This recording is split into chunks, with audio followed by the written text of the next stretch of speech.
사랑하는 성도 여러분, 1월 22일 금요 새벽 기도회를 하나님께 올려드리겠습니다. 우리 다 같이 사도신경으로 우리 신앙을 고백하겠습니다. 전능하사 천지를 만드신 하나님 아버지를 내가 믿사오며 그 외아들 우리 주 예수 그리스도를 믿사오니 이는 성령으로 잉태하사 동정녀 마리아에게 나시고 본디오 빌라도에게 고난을 받으사 십자가에 못 박혀 죽으시고 장사한 지 사흘 만에 죽은 자 가운데에서 다시 살아나시며 하늘에 오르사 전능하신 하나님 우편에 앉아 계시다가 저리로서 산자와 죽은 자를 심판하러 오시리라.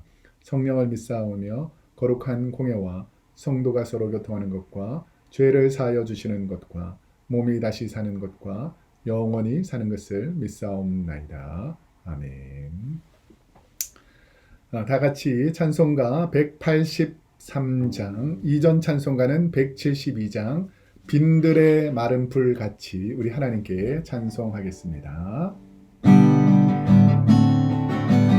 빈들의 마른 불같이, 빈들의 마른 불같이 시들은 나의 영혼, 주님의 허락한 성령 간절히 기다리네.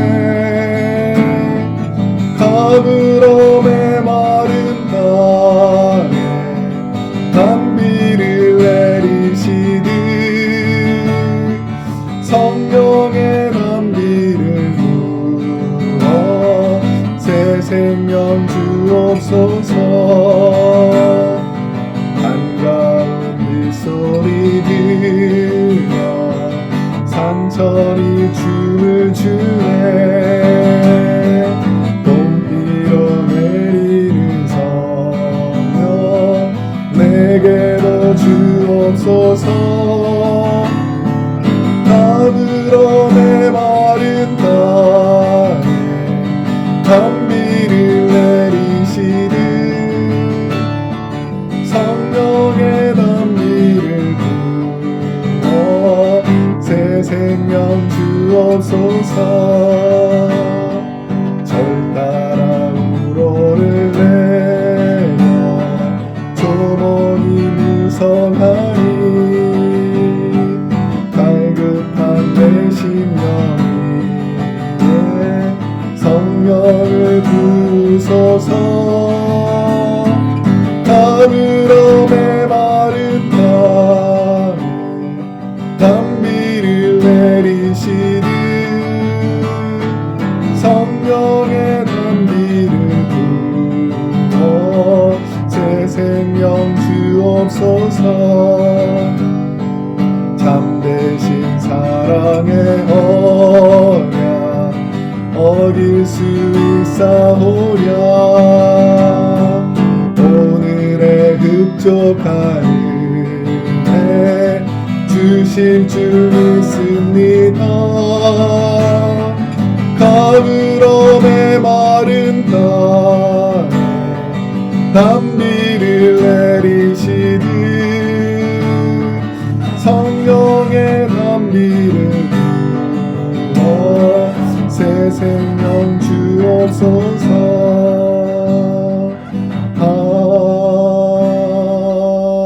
아멘. 아멘. 오늘 이 새벽에 우리에게 주신 하나님의 생명의 말씀은 신약성경 6페이지 마태복음 5장 27절에서 37절까지 말씀입니다. 신약성경 6페이지 마태복음 5장 27절에서 37절까지 말씀을 우리 한 목소리로 함께 봉독하도록 하겠습니다. 또 간음하지 말라 하였다는 것을 너희가 들었으나 나는 너희에게 이르노니 음욕을 품고 여자를 보는 자마다 마음에 이미 간음하였느니라. 만일 내 오른 눈이 너로 실족하게 하거든 빼어내버리라. 내 백제 중 하나가 없어지고 온몸이 지옥에 던져지지 않는 것이 유익하며 또한 만일 내 오른손이 너로 실족하게 하거든 찍어내버리라. 내 백체 중 하나가 없어지고 온몸이 지옥에 던져지지 않는 것이 유익하니라. 또 일러스되 누구든지 아내를 버리려거든 이혼 증서를 줄 것이라 하였으나 나는 너희에게 이르노니 누구든지 음행한 이유 없이 아내를 버리면 이는 그로 간음하게 함이요 또 누구든지 버림받은 여자에게 장가드는 자도 간음함이니라. 또 옛 사람에게 말한 바 헛맹세를 하지 말고 내 맹세한 것을 주께 지키라 하였다는 것을 너희가 들었으나 나는 너희에게 이르노니 도무지 맹세하지 말지니 하늘로도 하지 말라 이는 하나님의 보좌임이요 땅으로도 하지 말라 이는 하나님의 발등상임이요 예루살렘으로도 하지 말라 이는 큰 임금의 성임이요 내 머리로도 하지 말라 이는 내가 한 터럭도 희고 검게 할 수 없음이라. 오직 너희 말은 옳다 옳다 아니라 아니라 하라. 이에서 지나는 것은 악으로부터 나느니라. 아멘. 오늘은 마태복음 5장 27절에서 37절까지 말씀을 중심으로 거룩한 하나님의 사람이 되려면 우리 매일 새벽기도 새벽 말씀 묵상하면서 힘드시기도 하지만 이 말씀을 한 부분 한 부분 체계적으로 잘 배울 수 있는 것이 하나님의 은혜입니다. 오늘 말씀으로 하나님께 은혜 내려주실 수 있도록 사모하는 마음으로 한번 말씀을 받도록 하겠습니다. 레위기 19장 2절에 보면 우리 하나님께서 내가 거룩하니 하나님인 내가 holy 거룩하니까 너희도 holiness 거룩함을 받으라 거룩하라 라고 하나님께서 명령하십니다. 우리가 살다 보면 우리는 기본적으로 이 세상을 살면서 윤리와 도덕, 교육을 통해서 나름대로 나는 율법도 지키고 여러 가지 예의 범절이나 도덕, 윤리 규범 같은 것을 잘 지키면서 살아간다라고 사람들은 생각할 것입니다. 그런데 의외로 사람들이 자기 내면 속에서 일어나는 여러 가지 잘못들, 그러니까 외적으로 드러나는 잘못들은 잘못했다라고 인정하지만 내 마음속을 누가 지켜볼 수 있습니까? 그러니까 내 마음속을 지켜보는 사람은 없으니까 내 마음속으로 품는 여러 가지 죄악들은 이건 아무 죄악이 아니다 라고 치부해버리고 숨기는 경우가 많습니다. 그런데 오늘 우리 주님께서 말씀하시는 부분은 우리가 겉으로 드러나는 죄도 있지만 그것보다 훨씬 더 많은 부분은 우리의 내면 속에서 내 마음과 생각 속에서 짓는 죄들이 훨씬 더 많고 그 죄악들이 더 악하다라고 우리 주님께서 말씀하고 있는 것입니다. 저는 교회에서 어릴 적부터 신앙생활하고 또 가정에서도 교육을 받으면서 인간적인 모습, 죄에 대해서 그렇게 내가 나쁜 사람인가 나는 그렇게까지 나쁘지 않다라고 생각했었는데 제가 신앙을 공부하면서 하나님의 말씀을 읽으면서 제 삶을 되돌아보니까 하나님 앞에서 정말 나는 하나님이 도와주시지 않았다면 하나님께서 나를 구원해 주시지 않았다면 나는 정말 사탄 마귀에게 유혹받아서 엄청난 죄악 가운데 있었겠구나라는 것을 느끼는 그런 부분이 한두 번이 아닙니다. 그래서 오늘은 예수님께서 겉으로는 의로운 척하고 율법적으로 자기가 의롭다고 상대방을 비판하고 비난하던 이 바리새인과 서기관들에게 예수님께서 6가지 구약의 내용을 들면서 너희의 의로는 구원에 이를 수 없다라고 말씀하시면서 올바른 의, 하나님께서 기뻐하시는 의에 대해서 설명하시는 부분입니다. 그래서 지난 시간에는 살인하는 부분에 대해서 말했다면 오늘은 간음, 이혼, 맹세에 관한 이 두 번째, 세 번째, 네 번째에 관한 구약의 율법을 하나님께서 예수님 통해서 어떻게 해석하는지를 우리가 보는 영적인 눈이 필요합니다.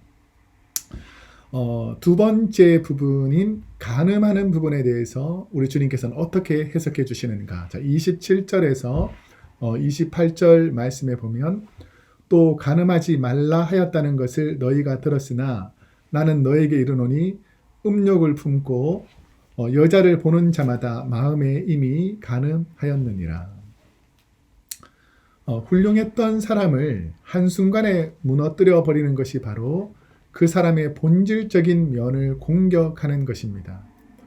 우리가 세상을 살면서 내 본질적인 것, 내 정체성, 이것이 무너지게 되면 엄청난 큰 충격을 받게 되는데 이 간음하는 문제는 특별히 가정을 파탄하기도 하고 모든 관계를 다 무너뜨리기도 하고 근원적인 하나님께서 만들어 놓았던 창조의 질서를 깨트리는 가장 강력한 사탄의 무기 중에 하나가 이 간음이기 때문에 성경에서도 많은 관계를 깨트리는데 이 사탄 마귀는 이 간음이라는 도구를 사용하더라는 것입니다.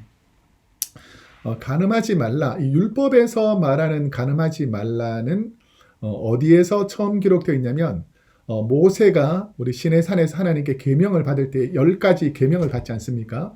그 10가지 계명 중에서 7번째 계명이 출애굽기 20장 14절, 신명기 5장 18절에 보면 간음하지 말라라고 말합니다. 근데 이 구약에서 모세의 율법에서 말하는 이 간음하지 말라는 것은 순결한 의미를 가졌다. 오늘날 참 간음에서 순결이 깨어진다 이런 의미라기보다는 결혼한 배우자가 있는 가정의 아내, 그러니까 여인을 빼앗아서 간음하는, 그래서 그 아내를 빼앗는다, 아내를 도둑질한다라는 의미가 이 구약에서는 율법적으로 간음하다라는 의미였습니다. 근데 예수님께서 말하는 이 빼앗다, 그러니까 우선 우리가 간음할 때는 생각해보면 행위적인 간음이라고 생각하잖아요.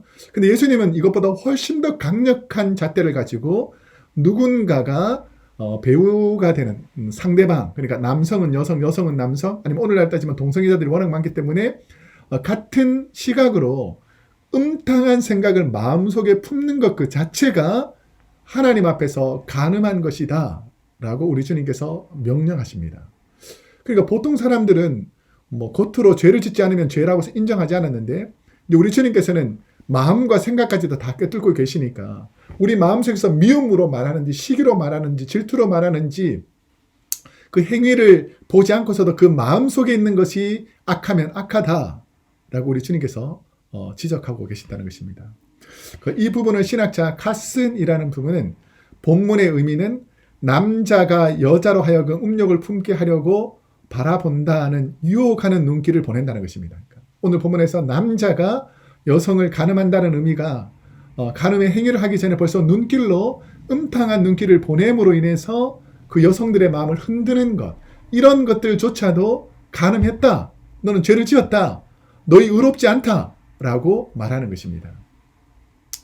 예수님은 간음의 문제에 대해서 어떤 예를 들어서 설명하는가? 29절에서 30절에 보니까 만일 내 오른 눈이 너로 실족하게 하거든 떼어내버리라. 내 백체 중 하나가 없어지고 온몸이 지옥에 던져지지 않는 것이 유익하며 또한 만일 내 오른손이 너로 실족하게 하거든 찍어내버리라. 내 백체 중 하나가 없어지고 온몸이 지옥에 던져지지 않는 것이 유익하니라. 마음속에 좋은 마음, 나쁜 마음이 다양하게 있지만 이 타락한 간음의 마음을 품고 살아가는 것을 하나님께서는 결코 기뻐하지 않는다라는 것을 예수님께서 설명합니다. 예수님은 여러 예 중에서 간음에 관한 부분만 설명하셨지만 이 율법에는 참으로 많은 우리가 마음속으로 생각으로 짓는 죄악들에 대해서 우리가 주님께서 포괄적으로 설명하고 있다는 것입니다. 그런데 오늘 주님께서 말씀하신 만일 내 오른 눈이 너로 실족하게 하거든, 그러니까 내 육체 가운데서 눈으로 보는 죄, 그리고 행위로 짓는 손과 발의 죄, 이런 여러 가지 죄악들 중에서 네 마음속으로 짓는 죄가 있다면 이 마음속에 있는 죄악부터 먼저 회개하고 상대방의 간음이나 연약한 부분을 지적하라는 것이죠. 오늘 바리새인과 사두개인들은 자신들은 행위적으로 간음하지 않으니까 의롭다라고 착각했습니다. 그래서 나는 의로운 사람이니까 행위적으로 간음한 사람들의 죄를 지적하고 그들을 멸시하면서 은연중에 자기는 의롭다, 자기 의를 드러내는 수단으로 이 간음, 율법을 사용했다는 것이죠. 오늘날도 얼마나 많은 사람들이 자신이 행위적으로 짓지 않는 여러 가지 죄악들, 그런 것을 방패로 만들어서 주위에 행위적으로 실수하고 실족해서 죄를 지었던 사람들을 정죄하고 비판하는, 그래서 나는 의롭다, 나는 그런 행위를 하지 않았으니까 의롭다라고 착각하며 자신의 의를 드러내는 사람들에게 예수님은 너 의롭지 않다. 너는 행위적으로 그렇게 죄를 짓지 않았을 수도 있지만 네 마음속으로 얼마나 많이 다른 사람을 정죄하고 미워하고 시기하고 질투하고 편가르고 악한 일을 하느냐, 그 마음의 죄도 우리가 실족하면서 육신이 짓는 죄 못지않게 큰 죄다. 그러니까 너 그 마음속에 있는 죄를 가지고 의롭다고 생각하는 그 자체가 어리석다라고 말하고 있는 것입니다. 여러분, 우리가 실족할 수 있습니다. 그런데 실족하는 것을 조심해야 합니다.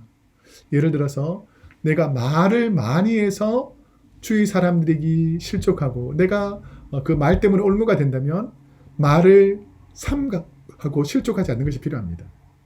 어떤 사람들은 분을 너무 쉽게 내고 상대방을 미워하고 시기하는 마음이 많다면 내 마음속에서 실족하지 않으려면 화를 낼 수 있는 상황에서 벗어나고 화를 내는 자신을 철저하게 돌아보는 그 마음들이 필요하다는 것이죠. 술 때문에 실족을 하거나 정욕 때문에 실족하거나 아니면 게임이나 여러 가지 내가 좋아하는 것 때문에 실족하고 하나님의 영광을 가린다면 하나님의 거룩함, 주님 모습 닮아가는데 방해가 된다면 이런 것들을 내 마음과 내 생각과 내 삶 속에서 제거하는 훈련들을 해나가야 여러분의 삶이 온전해진다는 것입니다. 또 주님께서 세 번째 주제인 이혼과 결혼에 관해서 예수님 어떻게 말씀하시는가? 31절에서 32절 우리 두 번째 주제에서 계속 말씀하는 것이 이혼과 결혼에 관한 것입니다. 또 일러스되 누구든지 아내를 버리려거든 이혼 증서를 줄 것이라 하였으나 나는 너에게 이르노니 누구든지 음행한 이유 없이 아내를 버리면 이는 그로 간음하게 하며 또 누구든지 버림받은 여자에게 장가드는 자도 간음함이니라. 이혼 법령은 신명기 24장에서 모세를 통해서 하나님께서 우리에게 주신 메시지입니다. 자, 그런데 이 이혼 증서를 써주고 이혼할 수 있다라는 것처럼 구약에서는 말씀하고 있는데 예수님께서는 음행한 연고 없이 이혼 증서를 남발해서 실족하게 만드는 일들을 하지 말라는 것입니다. 모세 당시의 이혼 증서는 뭐냐면 남자가 여성이 마음에 들지 않으면 이혼 증서를 써가지고 이혼을 해버리고 자기가 한 여인과의 삶을 포기하고 자기가 행위적으로 여러 사람들과 죄를 짓는 도구로 이혼 증서를 쓰면서 남발하는 행위가 있었습니다. 그러니까 이 이혼 증서가 마치 나는 죄를 지어도 된다. 나는 한 여인과만 결혼해서 하나님의 계획대로 사는 것이 아니라 나는 이혼 증서 써줬으니까 내 마음대로 죄를 지어도 된다라는 이 죄를 짓는 도구로 이혼 증서를 사용했다는 것입니다. 그런데 예수님 당시에 신명기의 여성보호법이 상실되고 이혼법은 점차적으로 남자의 손에 편안한 도구로 사용되는 것으로 율법을 인간들이 잘못 사용해서 그렇게 전락해 버렸습니다. 그때 당시에 샴마이 학파라는 이 보수적인 학파는 이혼 조건에 대해서 부정과 율법적인 위반의 행위가 아니고서는 절대로 이혼 증서를 쓰지 말아라 라고 좀 경건한 학파는 그렇게 사용했고 그 당시에 진보적이고 자유로움을 강조하는 힐렐 학파 같은 경우는 어떤 이유든지 한쪽이 이혼하고자 하면 이혼 증서를 써줘라 라고 하는 학파가 있었습니다. 그런데 예수님은 절대로 법과 제도를 통해서 연약한 여성들을 함부로 하는 것에 대해서 당시 음욕에 빠져있는 남성들의 사악함을 지적하고 있었다는 것이죠. 그래서 인권이 없었던 숫자에도 포함되지 않았던 이 여성들의 인권들을 보호하시면서 그렇게 남성들 중심의 악한 일들을 주도적으로 하지 못하도록 율법적 행위가 그리고 이혼 증서가 너희의 죄를 자유롭게 하지 못한다는 것을 우리 주님께서 많은 사람들에게 말씀하고 계셨던 것입니다. 여러분, 우리는 얼마나 하나님의 말씀을 자기 인위적으로 해석해서 하나님의 법을 파괴하는지 모릅니다. 여러분, 하나님은 그런 의도로 법을 만들어 놓은 것이 아닌데 인간이 그 법을 악용하더라는 것이죠. 여러분, 하나님께서 만드신 선하신 법은 인간을 살리고 연약한 자를 살리기 위한 하나님의 법이지 힘과 권세가 있는 사람들이 연약한 자를 괴롭히라고 이용하라고 이 법을 준 것이 아니라는 것을 여러분이 잘 아시기를 원합니다. 네 번째 주제인 맹세에 관한 주제는 33절에서 35절 부분을 한번 읽어보겠습니다. 또 옛사람에게 말한 바 헛맹세를 하지 말고 내 맹세한 것을 주께 지키라 하였다는 것을 너희가 들었으나 나는 너희에게 이르노니 도무지 맹세하지 말지니 하늘로도 하지 말라 이는 하나님의 보좌이며 땅으로도 하지 말라 이는 하나님의 발등상이며 예루살렘으로도 하지 말라 이는 큰 임금의 성이며. 모세 율법에서는 거짓 맹세와 하나님의 이름을 망령되이 일컫는 것과 서약을 깨뜨리는 것을 금지하였습니다. 여호와의 이름이 언급되면 그 이름을 걸고 맹세한 것은 사람이 하나님께 갚아야 할 채무다라고 생각했기 때문에 함부로 소원하지 못하도록 했습니다. 우리가 무슨 아주 중요한 맹세, 누군가가 나를 받아들이지 않고 내 진실을 받아들여 주지 않을 때에 내가 진짜 하나님께 맹세한다. 내가 하늘을 걸고 맹세한다라고 말하고 어떤 분들은 뭐 부모를 걸고 맹세한다라고 말을 하지 않습니까? 근데 이 맹세를 하지 말라는 거예요. 나는 옳다. 난 의롭다. 나는 절대 틀리지 않았다라는 자기 의를 드러내지 말라는 것입니다. 이 맹세한다는 그 자체가 우리의 완벽함, 나는 의롭다라는 어리석음에 빠질 수 있는데 우리는 얼마나 쉽게 잘못된 정보와 지식을 진리라고 잘못 알 수 있습니까? 그리고 내가 듣고 내가 깨달았던 것이 분명히 잘못될 수 있음을 우리가 인지해야 되는데 나는 절대 틀리지 않다. 나는 옳다라고 자기 의를 드러내는 수단이 맹세였는데 자기를 의롭다라고 인정해 주지 않으니까 가장 의로우신 하나님을 끌어들여서 하나님의 이름을 망령되게 하고 결국 자기가 잘못되었다는 것을 인정할 때가 오는데 그럼 누구를 통해서 맹세했냐? 하나님을 통해서 맹세했다는 것 때문에 하나님의 영광까지 가리는 그런 어리석음에 빠지더라는 것이죠. 사랑하는 성도 여러분, 하나님 외에는 의로우신 분이 없고 우리는 하나님의 은혜가 아니면 절대 의롭지 않다는 것을 예수님께서 계속해서 그 모인 분들에게 설명하고 있다는 것입니다. 여러분 어떻습니까? 요즘처럼 우리가 혼자서 믿음을 지켜야 되고 개인적으로 유튜브를 통해서 또 교회 홈페이지를 통해서 아니면 카톡을 통해서 하나님 말씀 듣는 것이 쉽지 않습니다. 하지만 내가 의로운 사람으로서 회개하는 사람은 어렵고 힘든 상황 속에서도 하나님을 가까이 하고 말씀을 가까이 하는 사람들이고 의롭다고 생각하는 사람들은 내 행위적인 의로움을 통해서 내가 의롭다고 어리석음으로 착각하는 사람입니다. 여러분 행위가 의로운 것이 아니라 내 마음에 주의 은혜가 있어야 의롭고 거룩해지는 것입니다. 오늘 그 의로움이 함께 하시기를 축복합니다. 기도하겠습니다. 사랑과 은혜가 풍성하신 하나님, 오늘도 우리 사랑하는 성도님들 하나님의 은혜 안에서 세상의 헛된 외적인 것으로 의롭다고 생각하는 어리석음에 빠져들지 않게 하시고 우리의 마음과 생각 속에 주의 성령으로 충만하게 채워서 하나님의 은혜로 복된 삶으로 의로워지게 하여 주옵소서. 감사드리며 예수님의 이름으로 기도드립니다. 아멘. 오늘도 하나님 은혜가 가득하기를 축복합니다. 내일 토요 새벽 기도회 때 또 뵙겠습니다. 안녕히 계세요.